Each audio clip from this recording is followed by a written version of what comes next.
Kung kaniadto ang mga payouts sa mga ayuda, gidudahang gisakyan sa politika o ginegosyo sa mga tao nga iyarapod sa gobyerno, mingsagop na ang gobyerno og laing estilo. Subay sa programa nga ang tanang tao kinahanglang malista aron ilhon ang tumbas nga serbisyo alang kanila, agig suporta sa National ID System, ang mga ayuda karon gisigurado na nga sa nanginahanglan gyud mo dong. Gisagop na nga ang mga mudawat sa ayuda dili bisan kinsa ang beripikado nga tawo ug dili na itunol nga cash aron way makaangkon nga politiko. Daghan og igo ang mga kabos makat-on pod og adto sa mga bangko. Basin unya makamaon na pod mo deposito.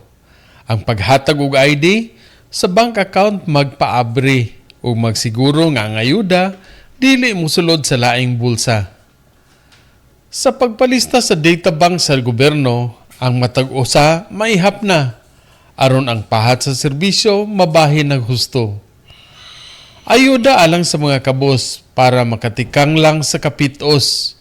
Ug kun mahamugaway na ang kahimtang, ang slot ihatag na pud sa uban nga mas nanginahanglan.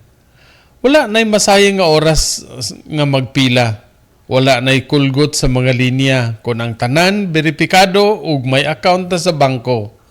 Mahimo na nga ang ayuda ma-withdraw sa oras nga walay daghang tao sa bangko. Gikan diri sa DSWD Payout Flip sa Garcia Hernandez Bohol, alang sa Maayong Balita Central Visayas, Ray Anthony Chu, PIA Bohol.